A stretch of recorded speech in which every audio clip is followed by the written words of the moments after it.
Assalamualaikum warahmatullahi wabarakatuh. Perkenalkan, saya Edi Suarsono, SPD, NPD, guru dari SMK Negeri 1 Kluang, Kabupaten Musi Banyuasin, Provinsi Sumatera Selatan. Saya adalah guru produktif teknik otomotif yang mengajar mata pelajaran dasar-dasar program keahlian dan konsentrasi keahlian di kelas teknik sepeda motor. Sebagai guru, tentunya harus mampu mengasah pengetahuan dan pengalaman dalam mengajar. Masih banyak pemahaman yang perlu ditingkatkan, salah satunya adalah pembelajaran berdiferensiasi.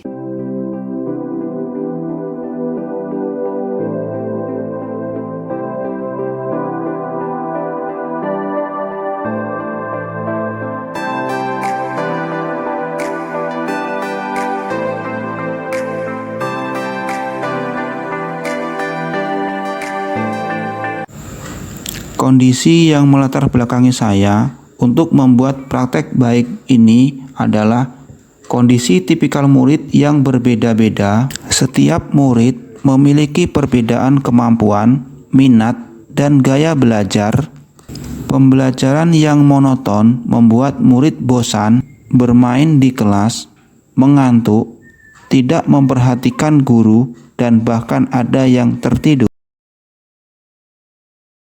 Tantangan dalam melaksanakan pembelajaran berdiferensiasi adalah bagaimana cara mendapatkan data kemampuan awal murid, terkendala saat mengidentifikasi dan memahami kebutuhan murid, waktu, ruang, dan bahan ajar yang terbatas, sulitnya menilai kemajuan murid yang berbeda-beda. Beberapa murid yang merasa frustasi dan marah ketika mereka merasa bahwa pembelajaran yang berbeda mengungkapkan perbedaan kemampuan mereka dibanding dengan teman sekelasnya, dan guru harus mampu menciptakan lingkungan belajar yang kondusif. Langkah yang saya lakukan berkoordinasi dengan atasan dan tim teaching. Menyusun rencana pembelajaran berdasarkan kebutuhan murid adalah langkah awal pembelajaran yang dilakukan dengan memberikan asesmen diagnostik. Melaksanakan pembelajaran berdiferensiasi untuk memenuhi kebutuhan belajar murid yang memiliki kemampuan, minat, gaya belajar, dan kebutuhan yang berbeda-beda. Melakukan evaluasi dan refleksi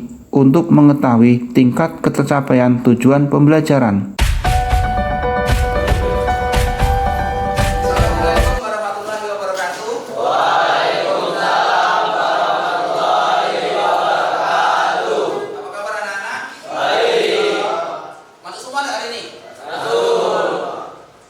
Sebelum kita mulai, silakan pimpin baca doa dulu ya. Mulai. Ini adalah alat ukur teknik yang dapat digunakan untuk mengukur ketebalan benda atau suatu bahan. Ya, perhatikan ya. Nah, alat ukur ini memiliki bermacam-macam fungsi. Salah satunya adalah untuk mengukur diameter dalam benda yang berbentuk bulat.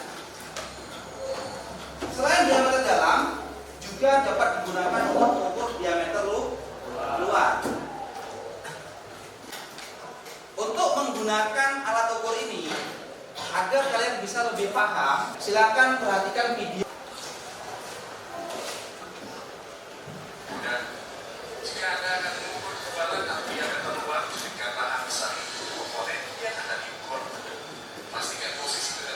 Untuk lebih memahami fungsi jangka sorong, Pak bagikan asesmen yang sudah kalian dapat di atas mejanya, silahkan diisi. Bagi yang sudah, silahkan kumpulkan ke kawan yang dari hasil asesmen yang dilakukan. Dapat dilihat bahwa ada beberapa di antara kalian yang memang benar-benar sudah paham. Kalau sudah paham, itu akan mengajari kalian dalam kelompoknya.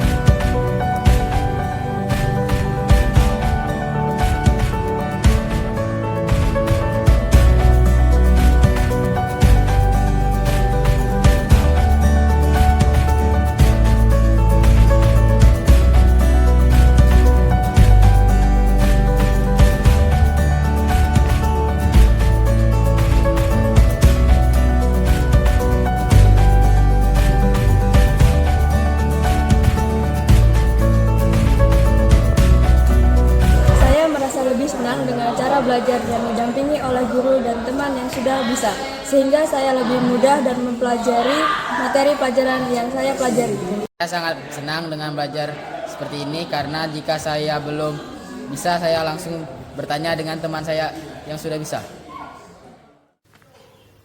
Dampak dari kegiatan pembelajaran ini adalah yang pertama, lebih dari 90% murid kebutuhan belajar terpenuhi secara merata. Yang kedua, semua murid dapat mengkoneksikan pengetahuan dan praktik secara langsung.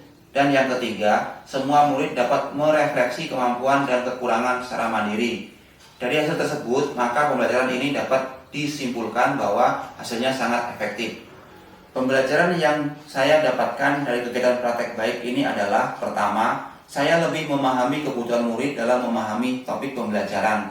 Yang kedua, saya tidak bisa memaksakan pembelajaran yang sama kepada murid yang memiliki kemampuan berbeda. Dan yang ketiga, semua kebutuhan murid harus terpenuhi secara utuh. Demikianlah praktek baik ini saya buat. Semoga dapat bermanfaat untuk kita semua. Wassalamualaikum warahmatullahi wabarakatuh.